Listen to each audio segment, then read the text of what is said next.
ones I've noticed who are like friendly towards Destiny. Yeah, I can only think of 3 off the top of my head. That's including Daryl Thomas. Yeah. And I think they have like 1 or 2 or 3 Chinese people or Asian people. Mm-hmm. And I think they have, and I know they have a couple of members whose origins are Hispanic, but that's about it. The rest of them are predominantly, they come from like the Caucasian background, and probably even the middle class. It might actually be because, not because they are necessarily so racist, they more benefit from it, but the world is racist. In fact, it's just people of color in lots of areas, especially America and Africa, just have real problems. That's true. That's true. And the people in Destiny, I mean, if you look at them, they are pretty much on the lower end of the income chain, and still they live very comfortably, and they can afford to pay people on a farm somewhere. Yeah. So they're pretty well off. And I think race is a contributing factor to that. Well, even if it was that way, I mean, if they really were, advocating equality and oneness, they would have some sort of repertoire or some sort of reach out program to the local community, and it's just not there. They can blog for sponsorship. They just don't want to blog for sponsorship. Some people have real jobs. They cannot blog 24/7. It makes you wonder if, if Destiny was like trying to set up like, meetings and, I don't know, perhaps even preaching in the streets and, the towns of South Africa. If they'd actually have any kind of... Those white breads were in the black streets of South Africa and they start preaching equality, people would start throwing stuff at them. They probably would. That might be quite dangerous. Make you wonder, though, if they could actually... If they had the ability to, would they reach out to different communities?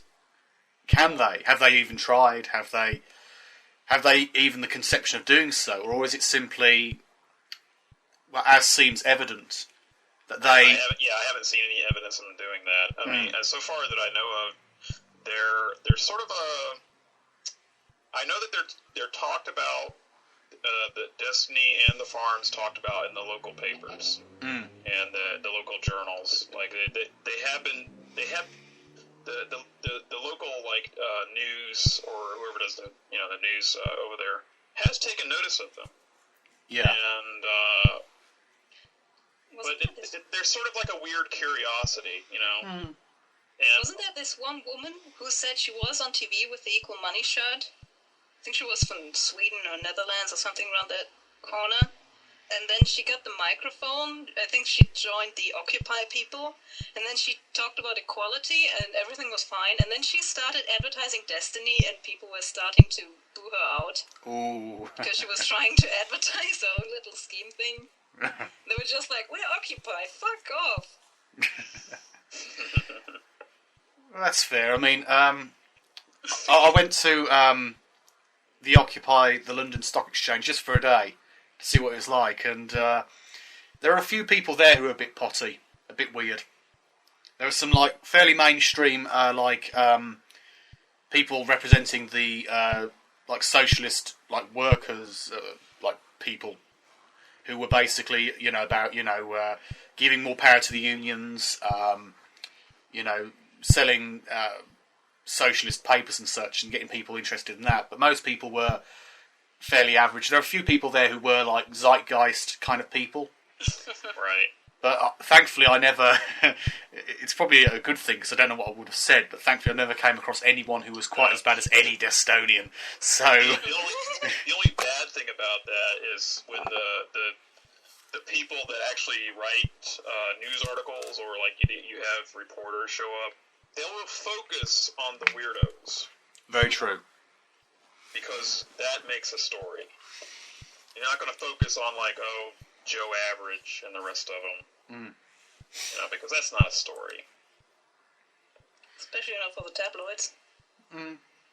There's a really bizarre guy who goes there every day, not as part of the Occupy movement. He goes there anyway, and he's sort of like I think he's Irish Jewish, and he's a Zionist as well, and he's there wearing like a Star of David and the Irish flag, and he's there dancing around. He's a little old man dancing a kind of jig sort of thing, and it's really bizarre.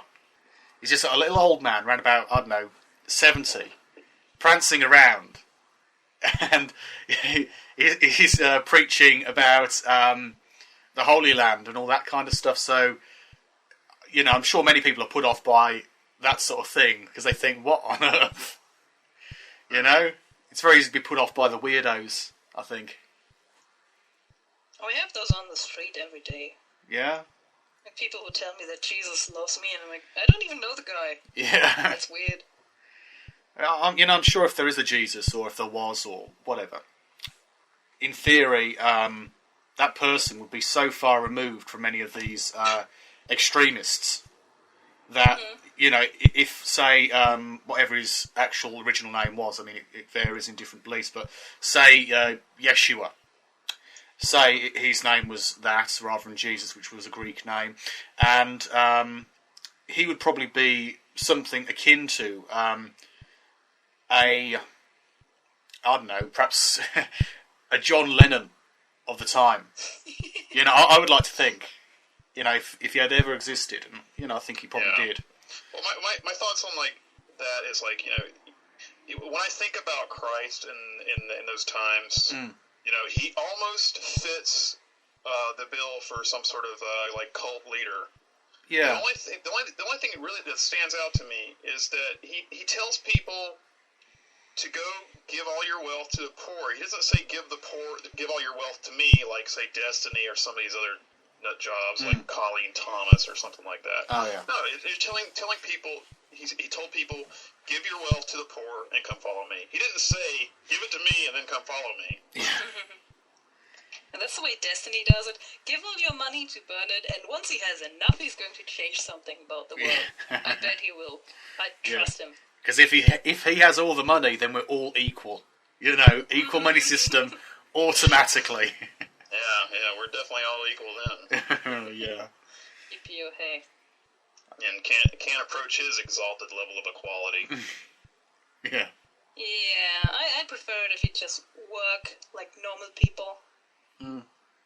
Oh, well, he's a policeman for a while. Give him a break. I wonder why he, stopped being a policeman. Did he get enough money together? Was it forcible retirement because of something he had done wrong? It could be speculated upon. Bad policeman. Yeah. Not up to the task. I mean, obviously. Yeah, when I think about him, he's like a policeman that was totally into these nutty conspiracy theories and into this.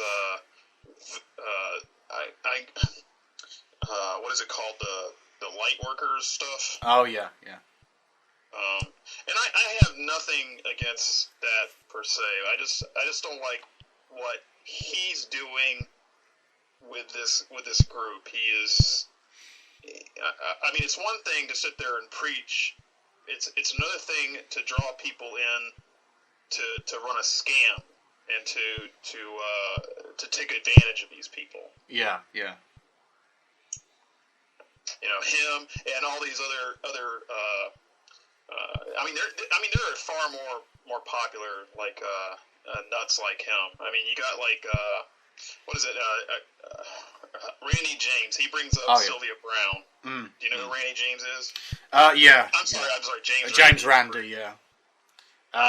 He brings up Sylvia Brown a lot, and that's a similar kind of character. She's just taking advantage of people. Very true. I've seen her work before. In fact, I was interested in that a number of years ago. I came across a couple of her books and CDs and became very interested in that kind of thing. At the time, I was involved in the New Age myself and spiritualism and other beliefs.